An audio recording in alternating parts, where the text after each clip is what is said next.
Okay.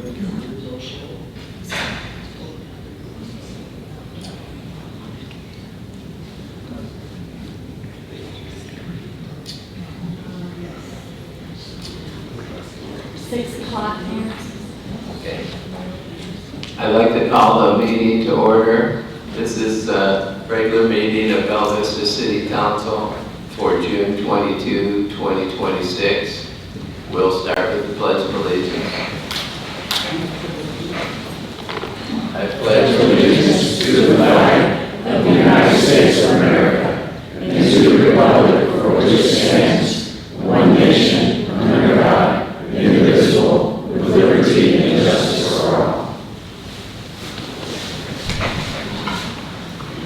Roll call, please.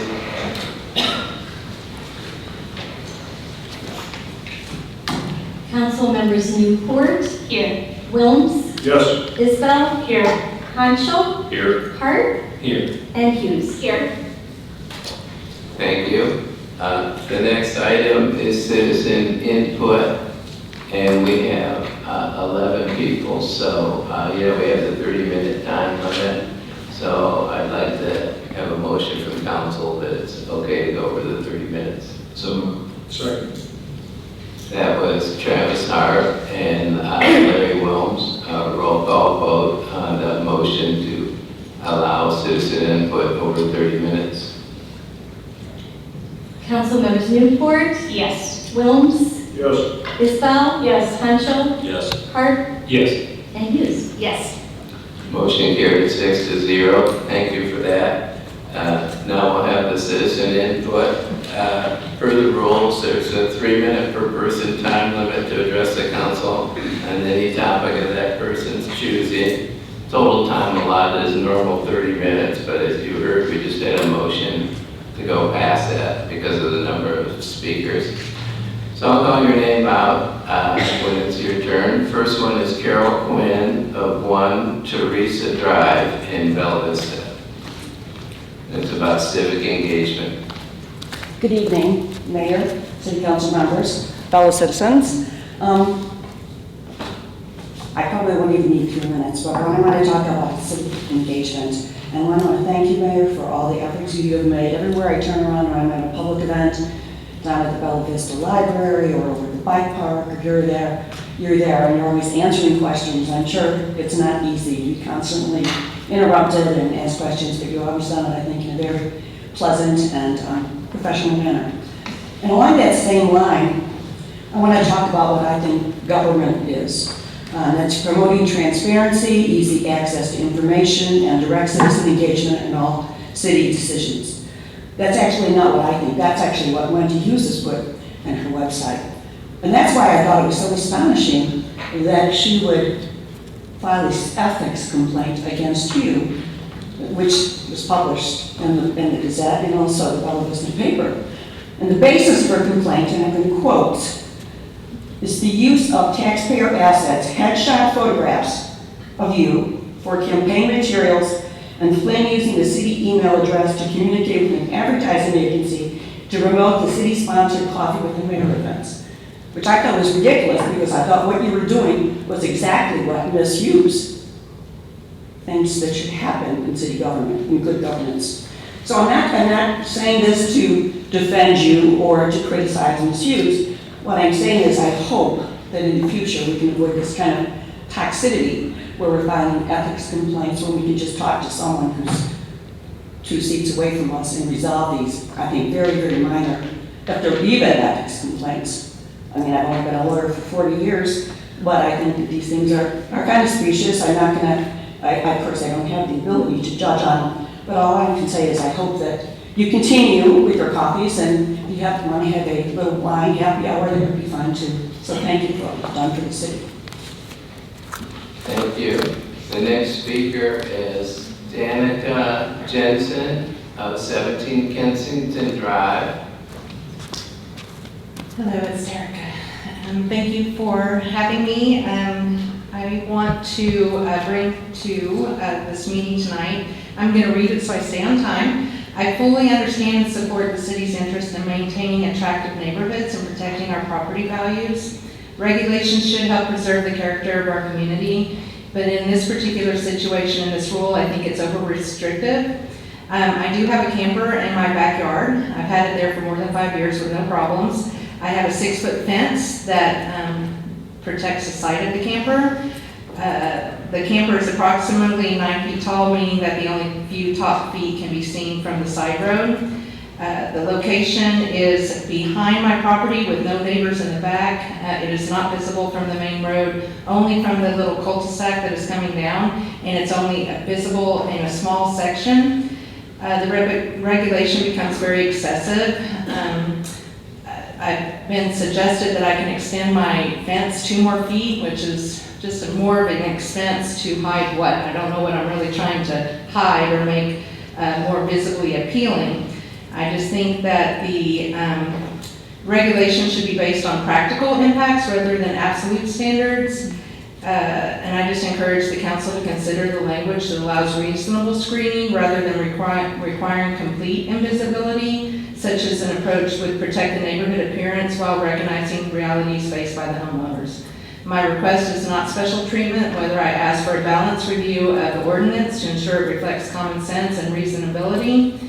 And then the way the gentleman is approaching me, and he is from the city ordinance, that he's not giving me any solution. So it's a very kind of aggressive approach to me that, the only way is to store it, and when it's not been a problem for the last 5 years. So I don't know where the problem came. I'm assuming it was from a neighbor.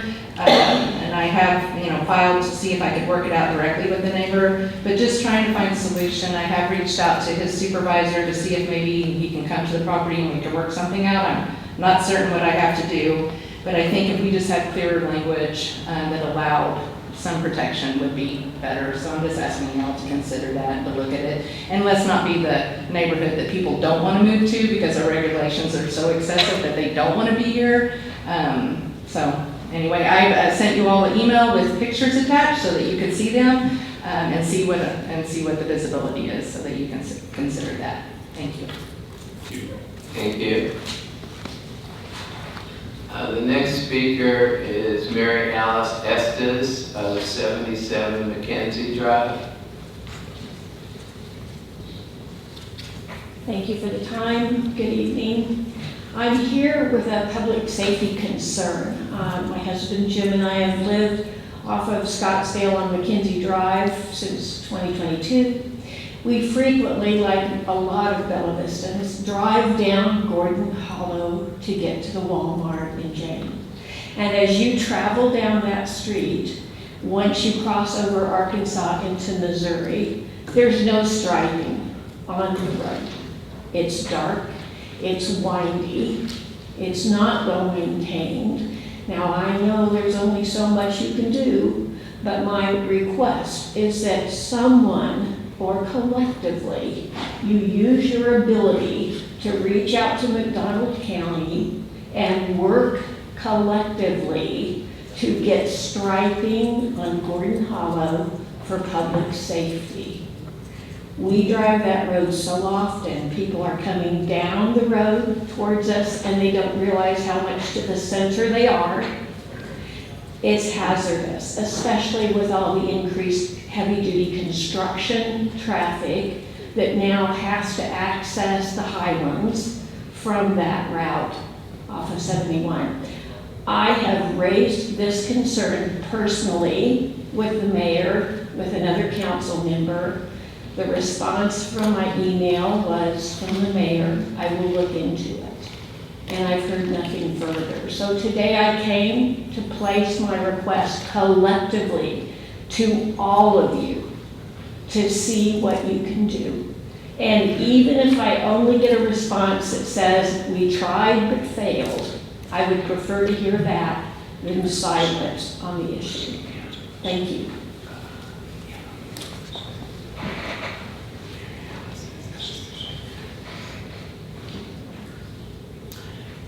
The next speaker is Sandra Quinn of 58 Kensington Drive.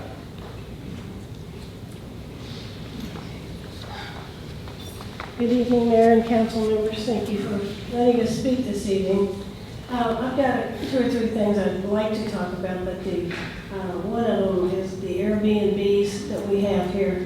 I understand that you're thinking about amending the ordinance from 600 rental properties to 687, and I'm wondering if that is a percentage of the population of Bella Vista, or if it's just an arbitrary number. Frankly, I'm not sure I want an answer right this second, but I'm wondering why do we want to go up rather than just kind of stop it where it is? Because we live in a neighborhood on Kensington Drive that we have a lot of Airbnbs on our street, and it's a dead-end street, and we have an Airbnb right beside us, and we have 4 or 5 down the street on Kensington Drive that dead ends at basically to Lake Windsor.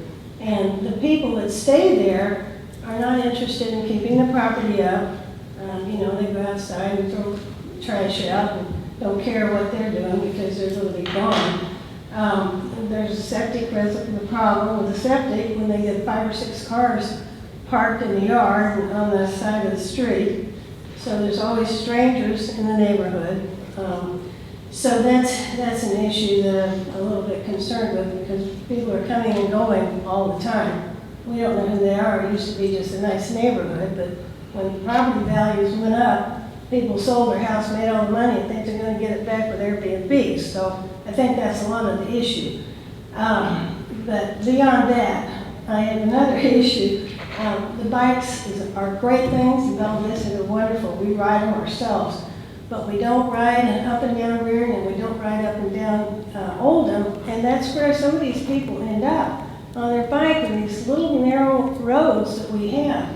There's not even enough room for the cars half the time. So I don't know if we have any plans to do anything about that or not, but that is of a concern to me. So I just really kind of just wanted to vent my frustration, if you will, that I hope that we can do something about, especially about the bikes, which I love. I'm so glad. It's a wonderful thing. We're making national news on this thing, but if we can just kind of make sure that they know where they're supposed to go. So, thank you. Thank you. The next speaker is Gary Albert of 17 Mary Kirk Lane.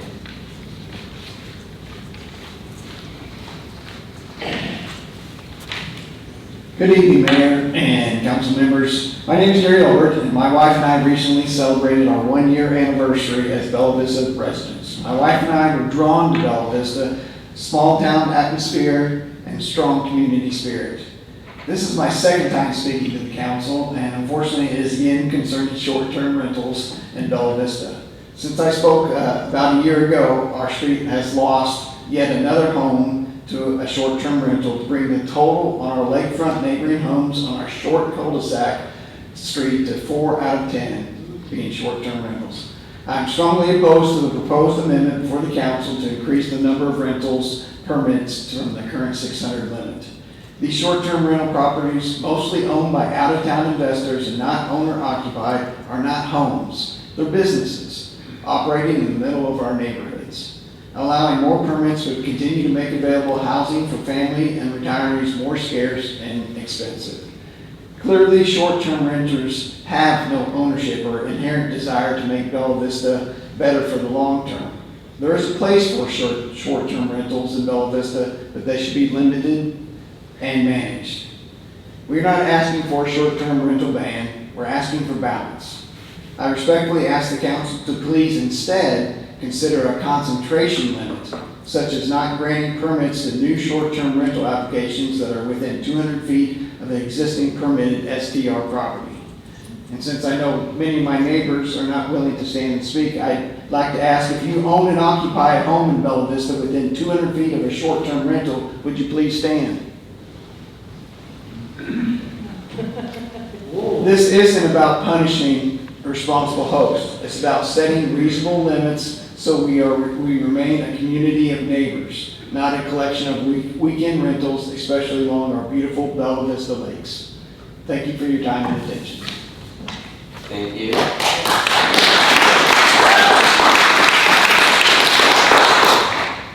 next speaker is Cliff Westfall of 2 Bilston Lane.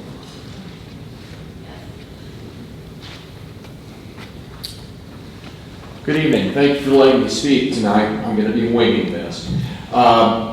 Lived there for 29 years, and I've seen a lot of changes. A lot of people know that Bilston is, you turn on Cannock to go to Bella Vista or Lake Windsor Dam. And then Bromwich is the first left. Well, 29 years ago, we didn't have a lot of traffic, and we didn't have near as many people.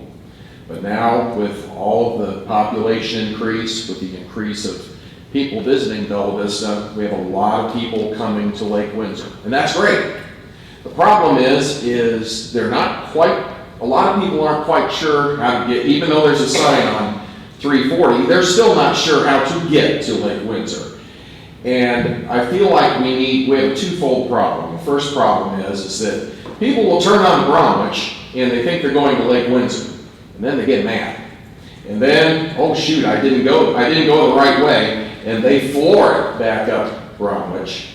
I mean, I've seen 50 miles an hour. You just hear the engines roaring. And then they turn down, and then they roar down to Windsor. If we could get a sign, some sort of positive signage that says, hey, it's this way, don't go this way, that would be great.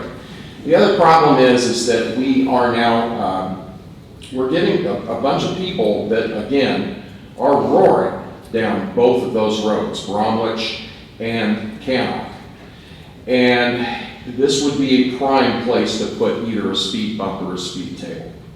Now, as a person who is a boat owner and goes down there, no, it's no fun to go over a speed table with a boat. But we've got to slow them down. There are kids in the neighborhood, and something needs to be done to fix the situation. That's all I'm here for. Thanks. Thank you for hearing me. Thank you. Next speaker is Suzanne Saltz of 15 Mary Kirk Lane.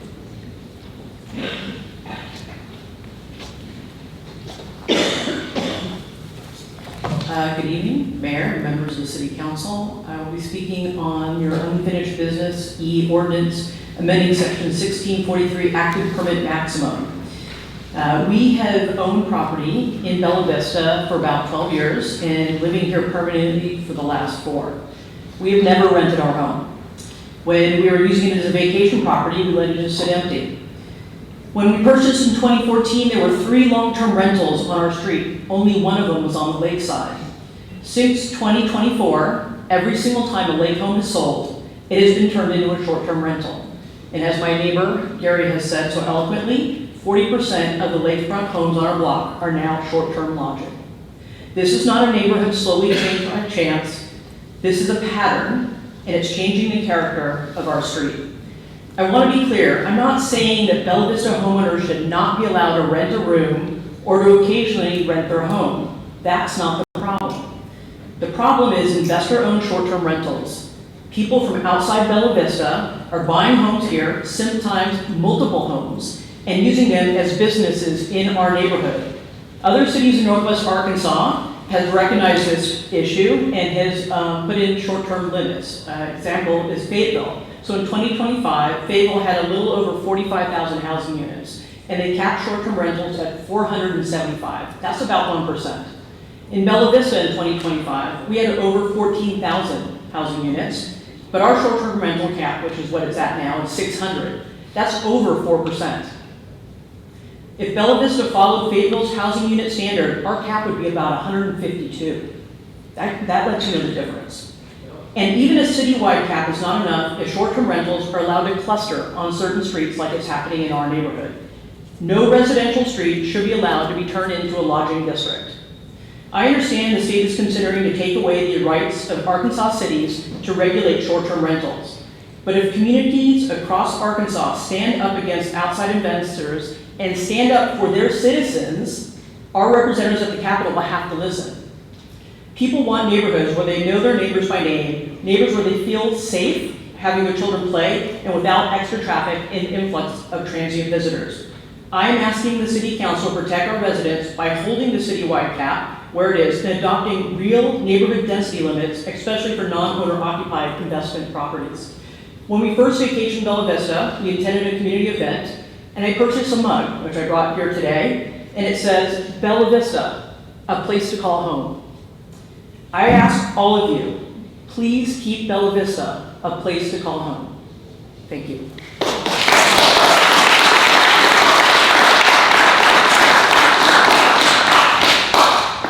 Thank you. The next speaker is Ben Hunt of 21 Horseborough.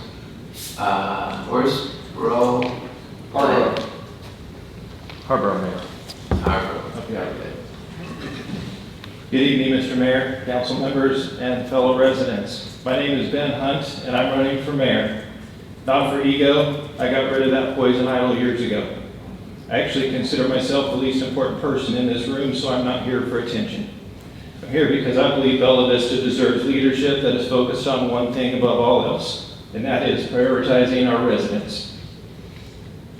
Like all of you, I see challenges facing our city, the growth, the infrastructure, permitting, the STRs, whether we're planning ahead or we're not. The question is no longer whether we understand our city's problems, it's who can actually lead us to the solutions. For more than 20 years, I have owned and operated a commercial construction business. My entire career has been built around solving problems, building relationships, creating accountability, and delivering results. Currently, I am serving as an Air Force First Sergeant.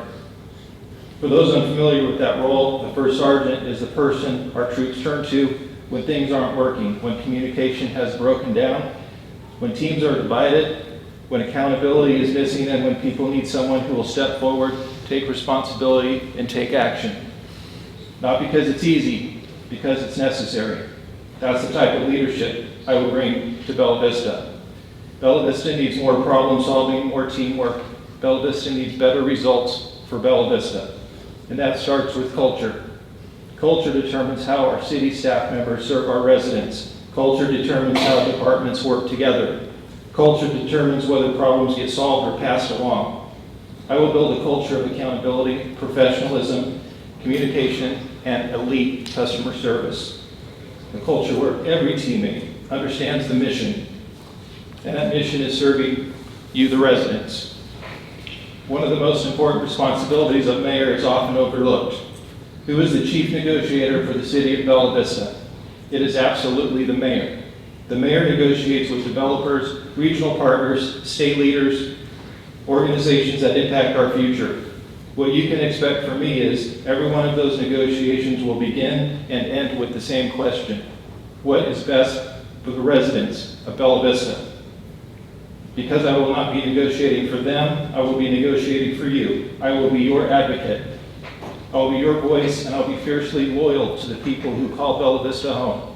I have the backbone to stay firm, the discipline to hold people accountable, and the commitment to put our residents first every time. I'm committed to that mission. I will change the culture. I will bring accountability, which starts with myself. I will strengthen relationships, and most importantly, I will make sure residents don't get words. I'll give them results. That's how I'm wired. Every decision I make will be guided by one principle, and that is prioritizing you, our residents. Thank you. God bless the residents of Bella Vista, and God bless the United States of America.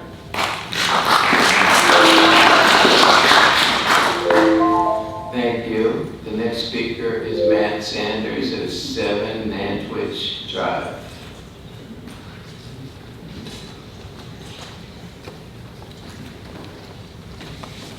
Good evening, Mr. Mayor and councilmen and women. I want to start off with our reading today from Micah 6:8. He showed you, O man, what is good. And what does the Lord require of you? To act justly, love mercy, and walk humbly. Today I am coming to ask for permit number 63528 to be reinstated. As we know, I first spoke out at the City Council meeting January 27, 2025 about our new home construction after we identified a city building inspector who was erroneously issuing certificates of occupancy on new construction build for preferential out-of-town builders. We unfortunately bought one of those houses that had over $150,000 worth of needed repairs just to bring our house to code. That was a year and a half ago. Flash forward to now, and we are actually almost at the dwelling house, the dwelling cost of our house at the insured amount, so $466,000. We have a lot of things that we have to fix on our house, and the first step with that is to go get a permit. And we've only lived in Bella Vista for 2 years, but I can tell you that when we did it in Anchorage, I would show up to the town hall, just like we did here. I would say what my scope of work was. The worker would then give me a permit application. I would then fill out the permit application, pay for the permit would be issued. That process worked here in Bella Vista.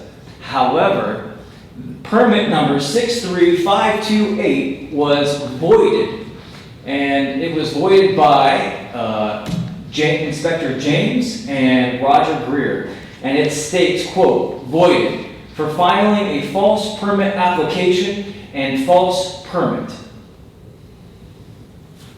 Where was the communication to let me know what you think was false? It wasn't there. They just voided it. They then arrested me, and now I face 3 years in jail and over $6,000 in fine because I want to work on my house, and you voided a permit. So the question becomes is, I came to the mayor and I asked him, I said, Mr. Mayor, what was deemed false? And he says, we're not going to talk to you. I went to my Ward 1 representatives and I said, hey, what was false? Because I need to work on my house. And I was met with silence. No transparency, and both of you all are running on transparency. So what I'm asking for is that permit to be reinstated because there was nothing false about the permit application. I also don't issue the permit, the city issues the permit. So there was nothing false about the permit either. I have things I need to work on the house, obviously, and now I'm threatened that every time I go fill out a permit so I can work on my house, I'm gonna get arrested and then face multiple years in jail. That's crazy. Please help. Thank you. The next speaker is Maribel Childress of 26 Norwood Drive. Hi, Mayor and City Council. In addition to being a proud Bella Vista resident, I am a principal of Cooper Elementary School, and that is who I'm representing tonight. Oftentimes people ask me what makes Cooper so special, and I love to tell them that one of those things is the great partnerships we have from the Bella Vista community and the Bella Vista city government. And so I want to brag on some of those partnerships tonight. We are a school of innovation, and as part of that, we have different academies, career exploration academies, that our 4th graders can explore. And this year, our Business and Entrepreneurship Academy, as one of their projects, we wanted to partner with the City of Bella Vista to find out more about what it takes to become a business owner or an entrepreneur in Bella Vista. And so I reached out to Taylor Robertson, the Planning and Development Director, and with only 2 weeks' notice, she was incredible. Her office was under construction at the time. She had lots of projects going on, and she and her team gave us 2 hours during their lunch break to pour into our kids and support their learning. The staff put together a presentation on the city government side of zoning, development, review, and licensing. Students got to practice business planning, zoning, site planning, and land use planning. She invited contacts from the Bella Business Association to participate. I hate saying names because I'm probably going to leave somebody important out, but I do want to specifically thank Taylor and Christopher Hyatt, Jessica Grady, Connor LaRue, Becky Parmley, who represented nonprofits, and Colleen Murphy, who represented a for-profit business in Bella Vista. They talked about what is a business. If you could open any business in Bella Vista, what would it be? What does the city planning department do? How do we decide where things go, like homes and stores and parks? They taught the students about zoning maps and safety rules, about fire and traffic and parking and business codes. talked about what if you need to actually build your business. And the last step was they taught them how to get a business license to open up their business. And also, when Becky and Colleen talked about their nonprofit and for-profit businesses, they talked about what their business is, what they do, why they started it, one challenge and one fun part of being a business owner.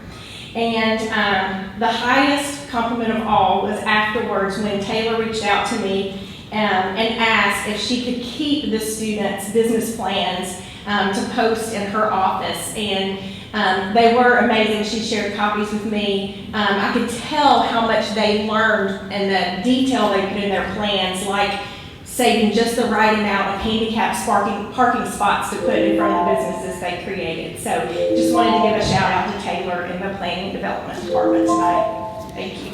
Thank you.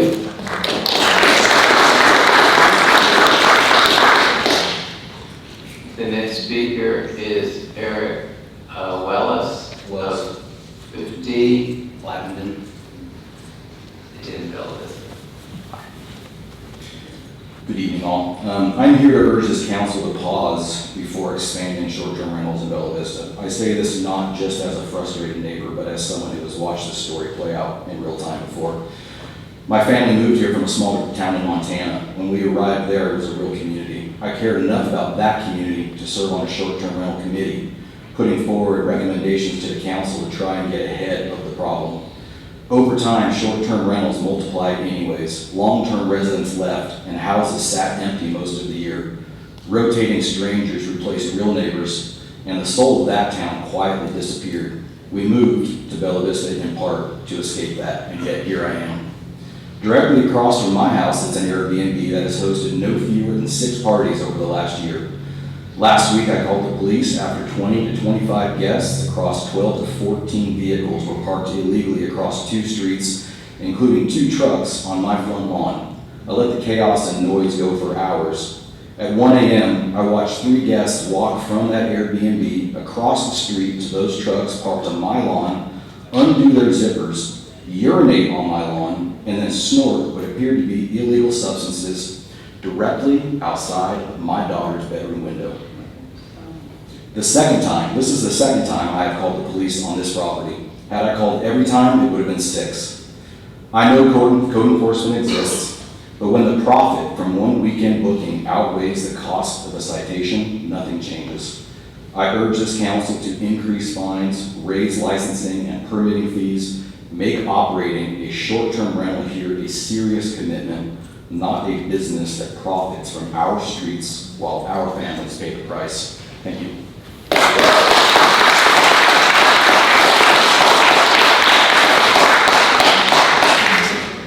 Thank you. It's now time for a council member reply. Wendy? Sorry, my mic is weird. I have a buffer on it. Mary Alice, thank you for bringing up the concern regarding Scottsdale and Gordon Hollow Drive. Our street superintendent is here tonight, so maybe y'all could connect or send us an email. I'd love to get you guys connected and see if there's anything we can do with McDonald County on their side of it. Regarding Cliff and the sign for Lake Windsor, I'm not sure where you are, Cliff. Yes, there you are. I don't know if you've touched the POA yet, and if that's something on their end, since it is a lake feature of the POA, but that might be an avenue to go down. We can talk later about that though, so it's something we can help get coordinated as well. I just want to thank everyone for coming, expressing your opinions and your thoughts. I appreciate you. We all know how hard it is to get up here and speak, and I think that we all can just thank you guys for taking your time to come tonight. Craig? Okay, let me find my place very quickly. It's on here somewhere. Oh, the Gordon Hollow.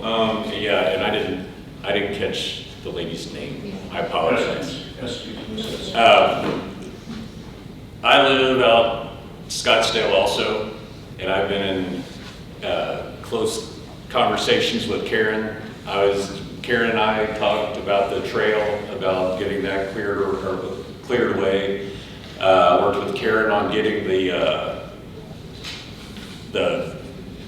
low water bridge, the big potholes before and after. So I I know Karen has a great relationship with the street department in McDonald County. I'll talk to her probably after tonight, and I'm sure we can get something figured out. I don't know what the striking is. I can't speak on behalf of another state, county, etc., but we might be able to figure something out as far as that goes. I think that was the only,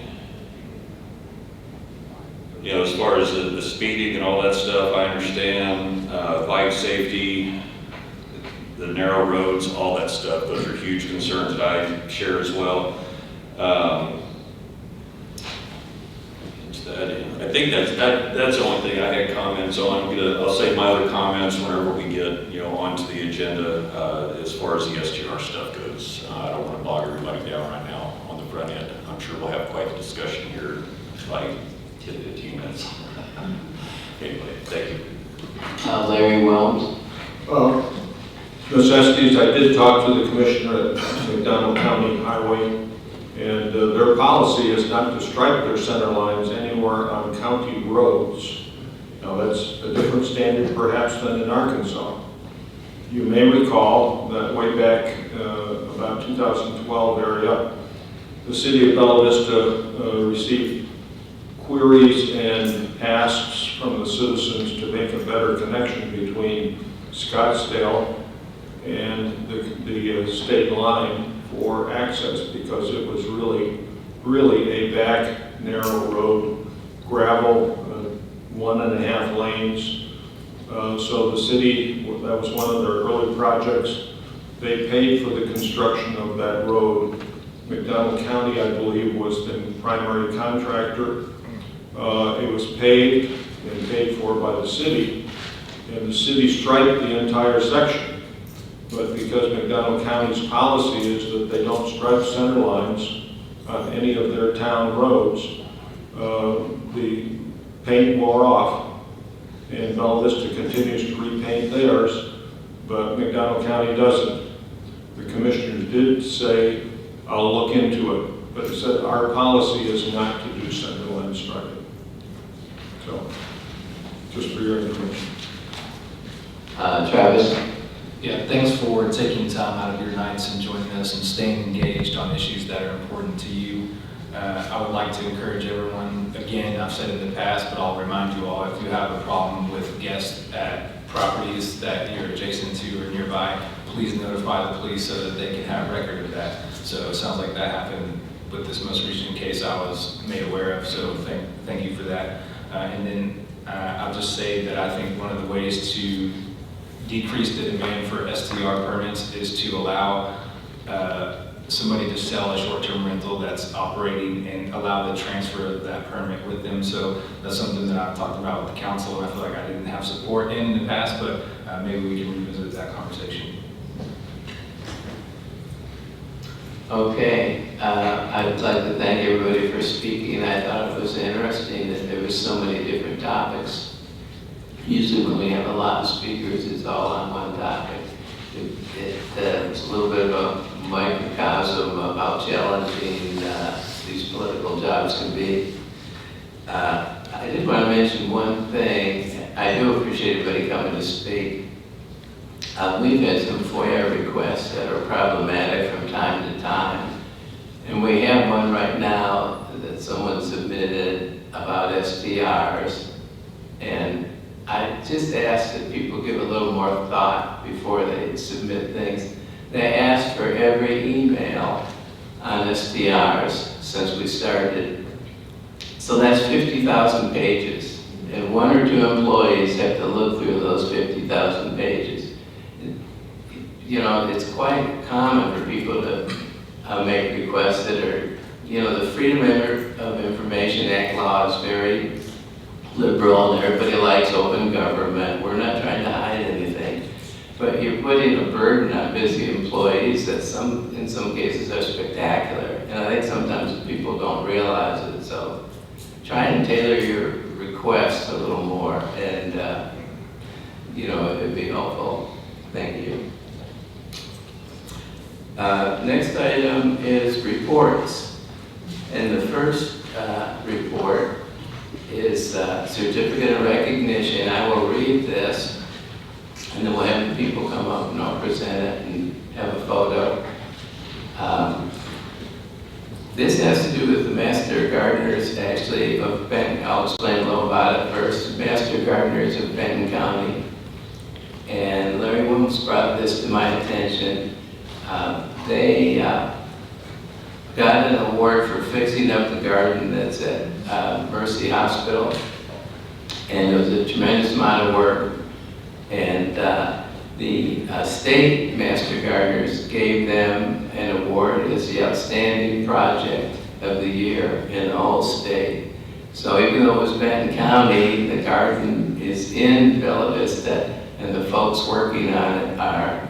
So I'm going to read the certificate of recognition once. There's 3 folks: Debbie Bodner, Dory Hammocky, and Judy Stokes.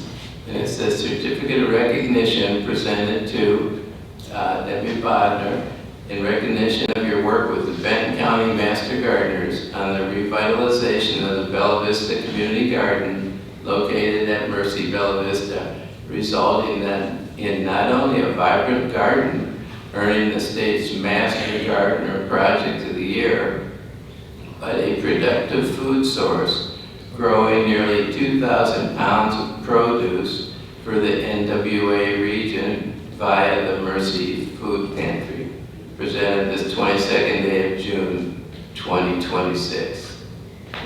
Personally, I was quite impressed by the 2,000 pounds. That is amazing. So if you'd like to come forward.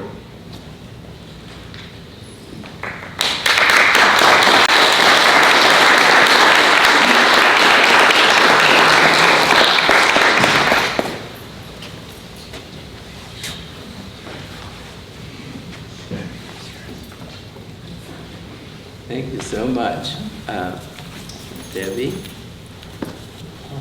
Dory, and Judy Stokes. Thank you, I really appreciate it.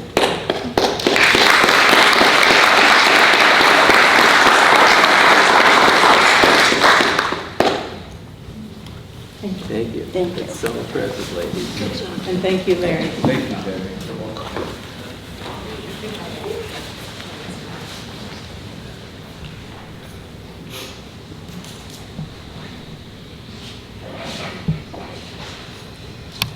The next item on the agenda is the monthly financial report. So we have a report through April 30, 2026. And we continue to have good results.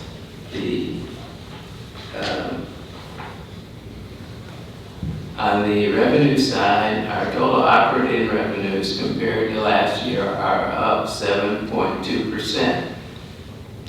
And the surplus over the budget is $694,000. That's after just 4 months. So we feel good about that. City sales tax is up 9.5%. And the county sales tax did turn positive for us. It was negative as of last month. It's up 5.1%. So that's encouraging that we may start getting more help on the county side. On the operating expenses, they were below budget by $943,000 for the first 4 months.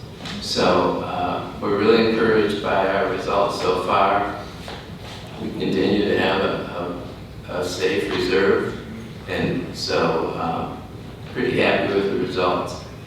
I also should mention, I neglected to mention at the beginning, our city attorney, Jason Kelly, couldn't make it for medical reasons. He's going to be fine. But he went 12 and a half years without missing a regular meeting. And I think he's been really a positive asset for us. And sometimes I think people don't realize how much he's really come through for us time and time again. So I thought I'd mention that. So at this point, I'd like to entertain a motion to suspend the rules of order and procedure to allow all ordinances on the agenda to be read by title only.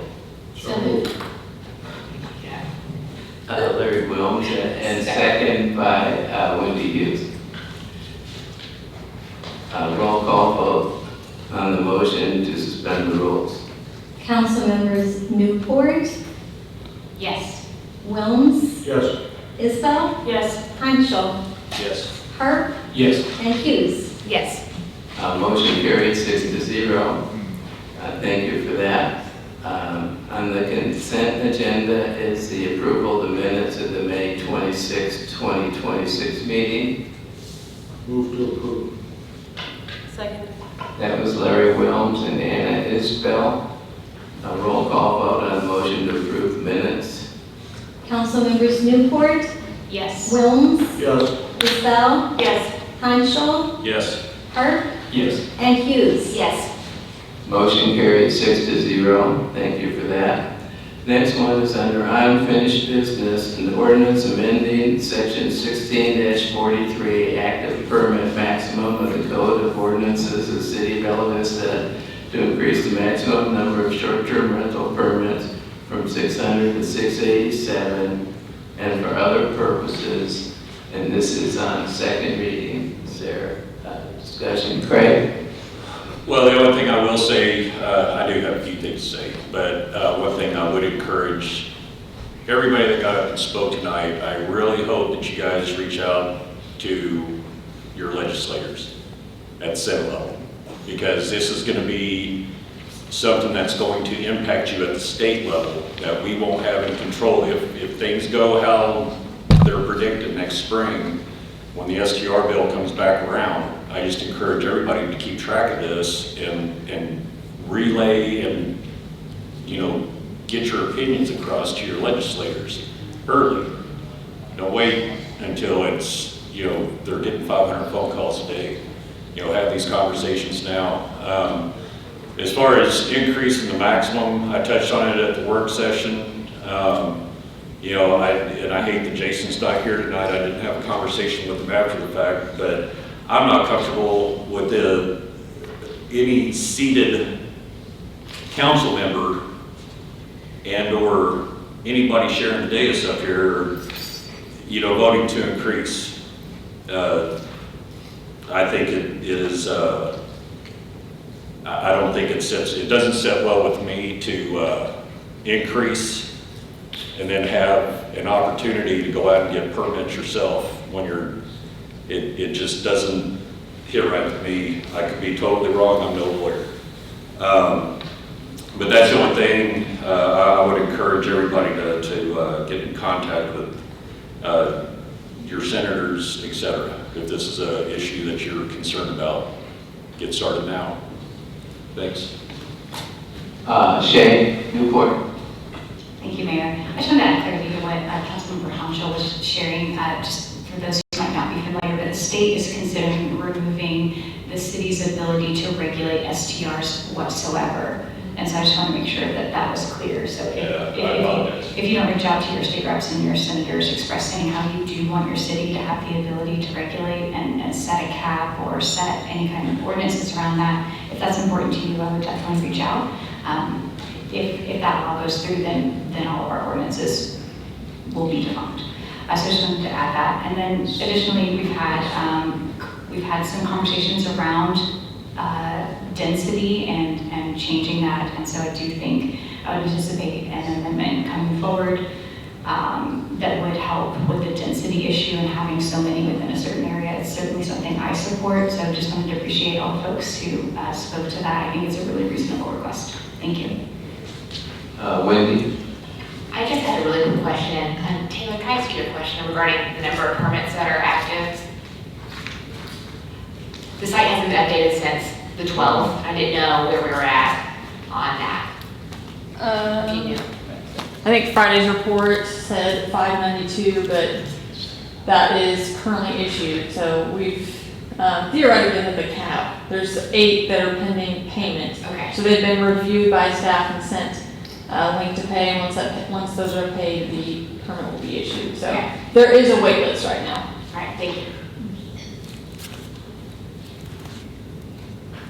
Anyone else? It's important for all of you to contact your state legislators. We have 2 of them in the House that represents Bella Vista. We have a senator that's also from the area. The thing to keep and be aware of is that some of them own properties reportedly in Bella Vista. So they have a personal vested interest in perhaps erasing controls. I can't say that for a fact. It might be an opinion. It might be an observation. So elected officials at the state level respond much better, and more effectively from words from you, the electorate. The council members, they kind of take our comments with a grain of sand. We were very active with the session 2 years ago with both the House and the Senate committees that regulated this question, but it was difficult. So we need you to speak up and continue to call them, contact them about your reservations and concerns that we need to retain local control and that we need to be allowed to permit. They offered to have a permit system at no cost, and that was the only regulation that they offered. So it would be well for you to monitor that as we get into the season early next year. It's a fast and furious pace that they move. I'm sure someone on the council will be aware of what the legislative numbers are in the House for the bill and in the Senate, and you can call, write, speak to your senator and representative not to support that bill. So, thank you. Okay. As far as what's in front of us, do people want to go to third reading or just wait for July? Third reading. Yeah, we'll go ahead and wait till July then. Okay, new business. First ordinance is approving the final plat FPL 2026-64569 and accepting public rights of way and easement dedications therein. And staff requests that we move the third and final on this. Is there any more discussion? I guess other than to learn that with this plat was a, what was it, a modified plat, partial plat, less than 6 lots anyway, originally. And it was approved by staff, which we have provisions for in our code. The reality is that the first group, because it was a staff approval, unfortunately had lesser standards of performance than a standard subdivision plat. And so it brought to our attention a need to modify that part of our code so that any subdivision is required to meet the same performance standards. In other words, if there's a widening of the street that's needed, whether you're a little one or a big one, you're going to all have to do it. If they have to put in water services or other things, they all have to do it. So they're all treated the same in terms of performance. I have no objection to the staff processing those administratively. It makes a lot of sense, quite frankly. So. Wendy? Since Jason explained to us during the work session that to deny this would be arbitrary and capricious because it meets all the requirements, I am suggesting to amend the rules and go to third and final. Second. That was Wendy Hughes and Anna Isbell. Motion to suspend the rules and go to third and final reading. A roll call vote. Councilmembers Newport, Yes. Wilms, Yes. Isbell, Yes. Hanschel, Yes. Harp, Yes. and Hughes. Yes. Motion carried 6-0. I'll read it for a third and final time. An ordinance approving final plat FPL 2026-64569 and accepting public rights of way and easement dedications therein. Is there a motion to approve? Motion to approve. Second. Third and final. It was Travis Harp and Wendy Hughes. Roll call vote on the motion to approve. Councilmembers Newport, Yes. Wilms, Yes. Isbell, Yes. Hanschel, Yes. Harp, Yes. and Hughes. Yes. Motion carries 6-0.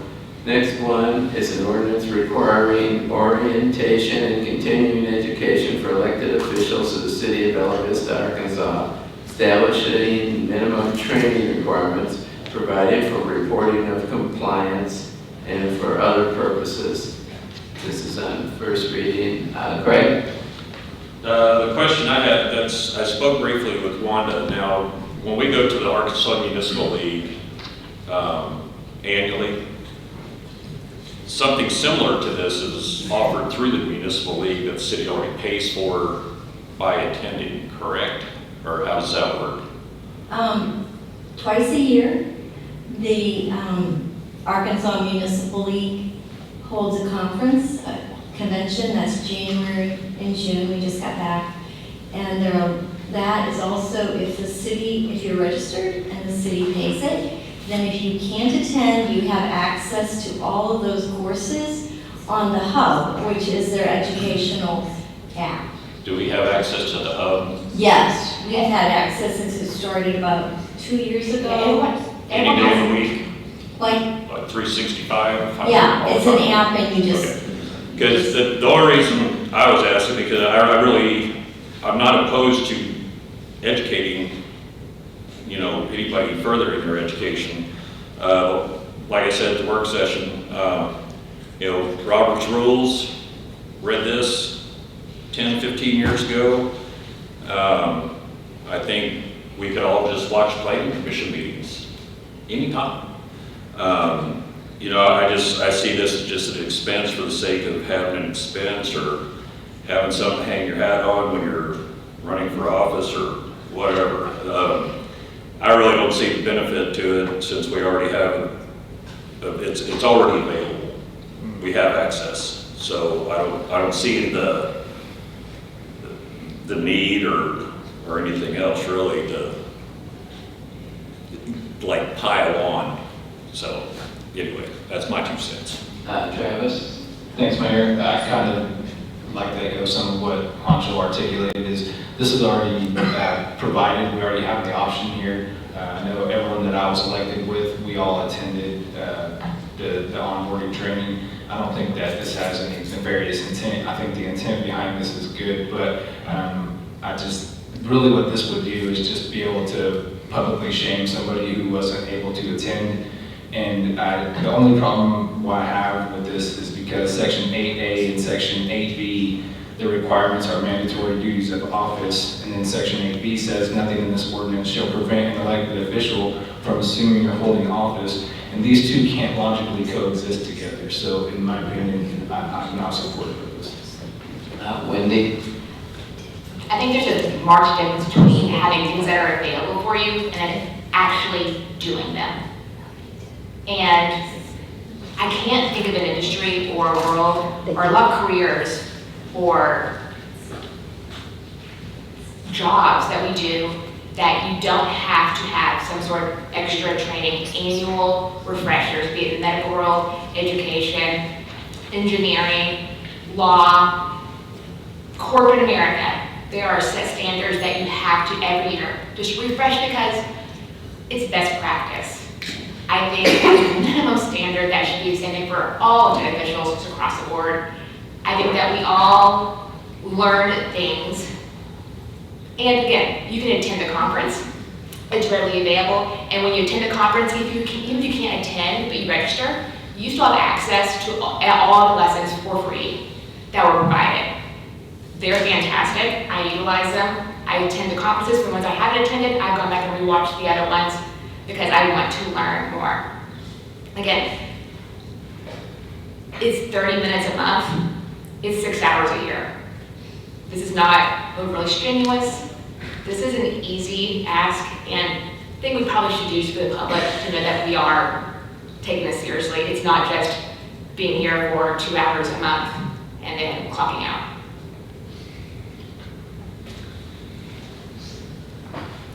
Larry? Oh, Hannah?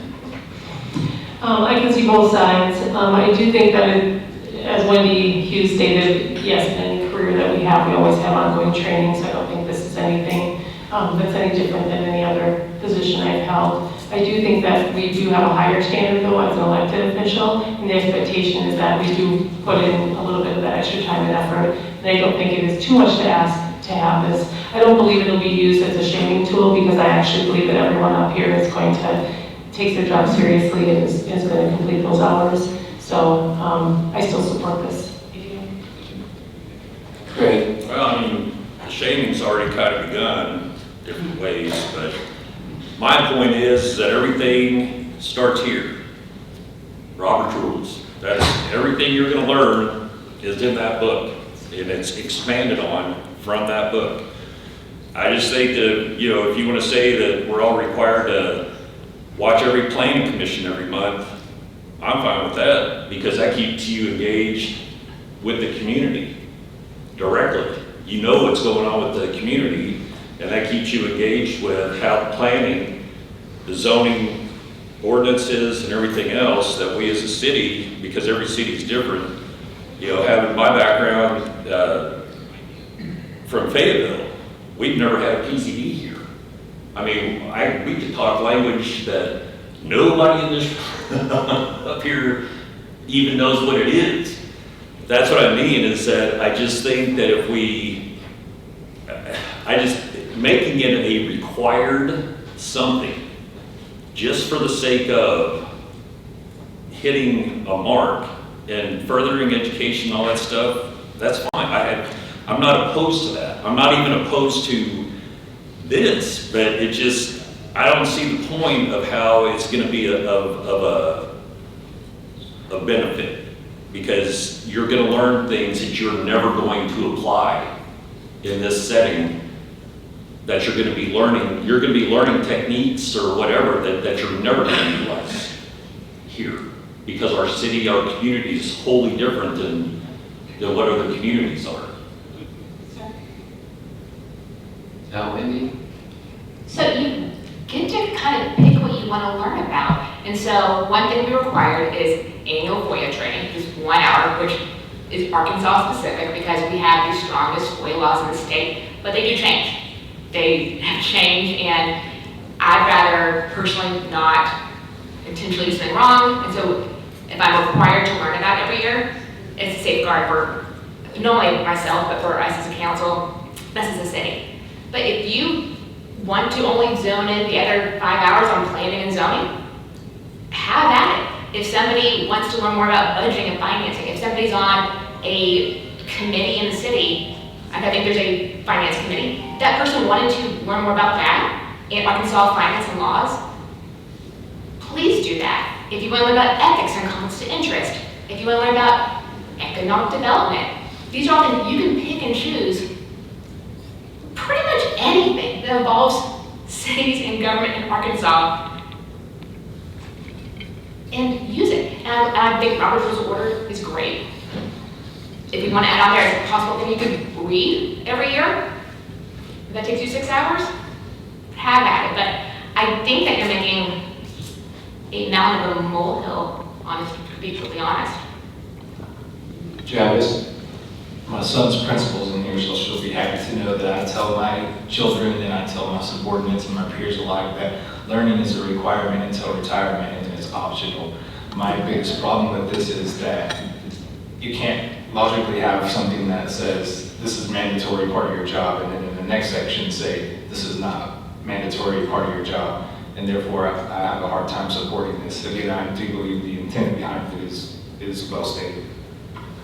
I think for the benefit of the audience, one of the technicalities of being elected in a 4-year term, you're in 4 years. So if you don't do the continuing ed, we can't, the point Travis is making, we can't kick you out if you don't do the continuing ed. So it's really not quite mandatory. I had a couple wordsmithing things. This is only first reading, but in section 2, applicability, it doesn't actually mention the city clerk, but the third description, the city clerk's included by the third item. I guess since we mentioned the mayor and city council, I've mentioned the city clerk. I think that might be ambiguous in case there's ever a city attorney that's an elected official, or that's keep it kind of a little fluid on that, because there wouldn't be changed in the that, I think. And on section 3A,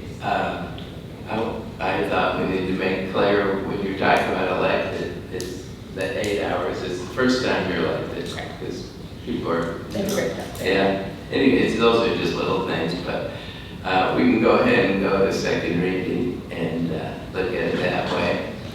I can't resist pointing out that no one up here in city council has done even the first level, or achieved even the first level, whereas I was a certified municipal official in 2018 and got continuing ed credits in 2020, 2023, 2024. And then when they changed the ACE system, I got ACE level 1, 25 credits, ACE level 2, 75 credits in 2025.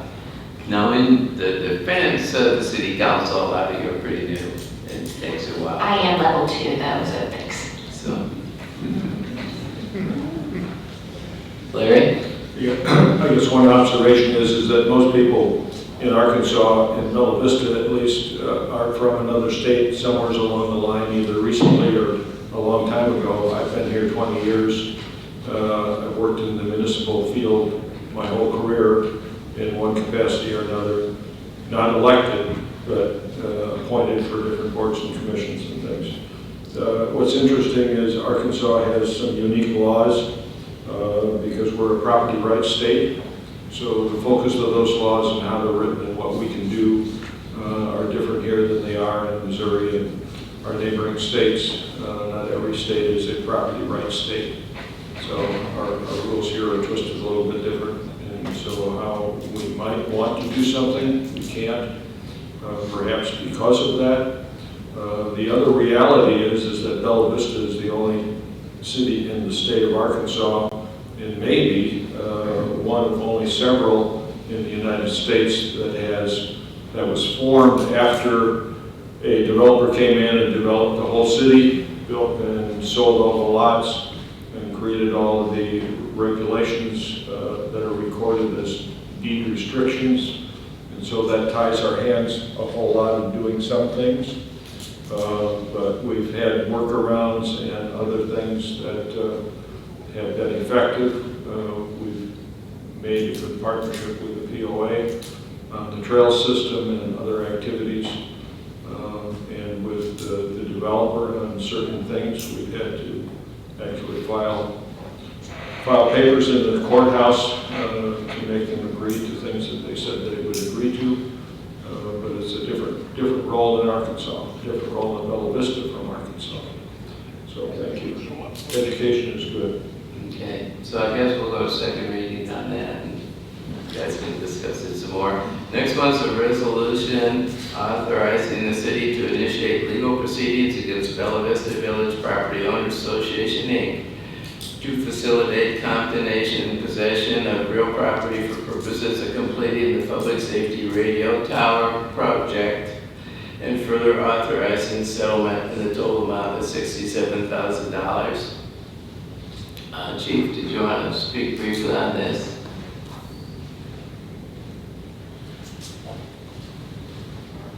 And this is with bond money. Sure, so this, as we discussed last week, this is part of the 2025 bond that was, some of the money was allotted for police projects. One was the radio tower project. So this is just acquiring the property we need for the third tower, because we don't own that property, POA owns it. POA can't sell it to us outright just because of the rules, so we have to go to court. It's illegal, it's a non-hostile condemnation, I should say. So we just have to go through the legal proceedings to get the property. They're amicable to that. They agree on a price after a survey has been done. So it's just a formality at this point. Yeah, so it's a friendly condemnation with the POA. Yes. Yeah. Motion to approve. Second. That was Wendy Hughes and Larry Wilms. Roll call vote on the motion to approve. Councilmembers Newport, Yes. Wilms, Yes. Isbell, Yes. Hanschel, Yes. Hart, Yes. and Hughes. Yes.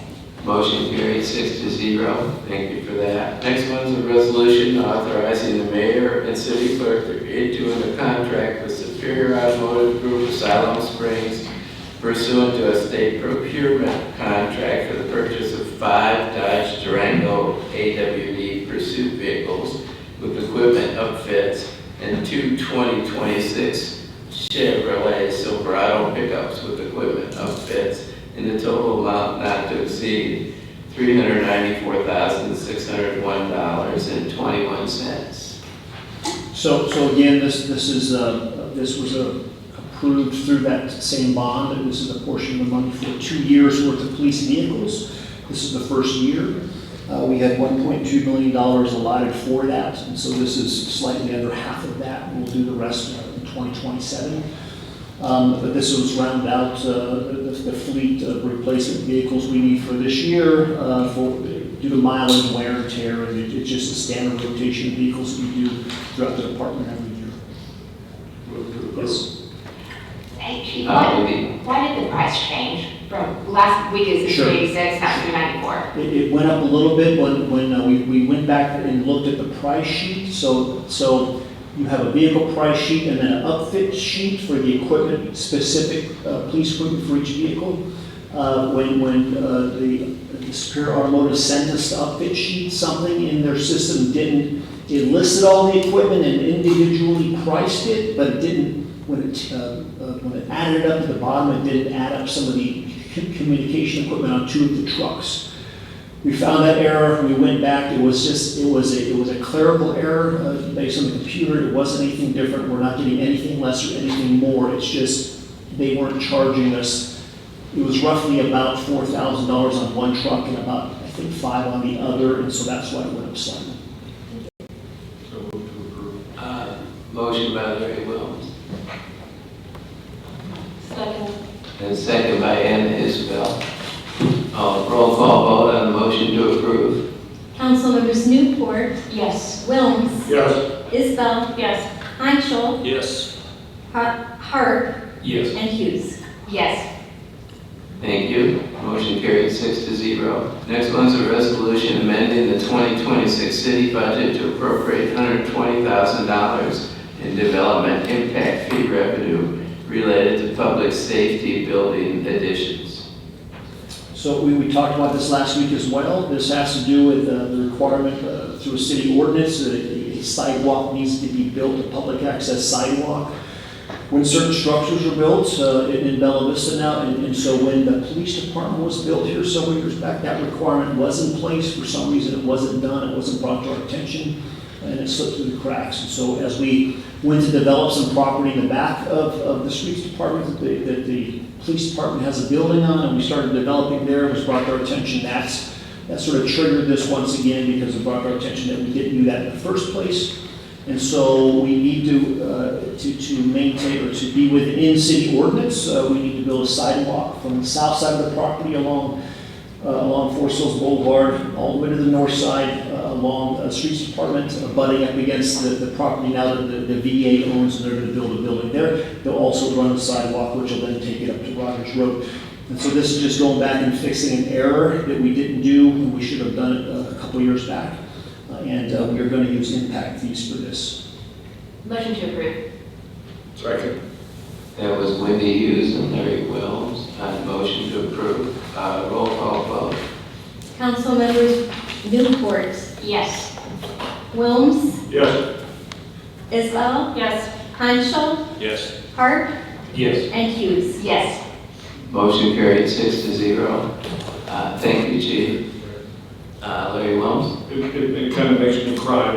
We refunded money from that bond issue that built this building. We had money left over, could have been covered, so it was obviously an honest mistake.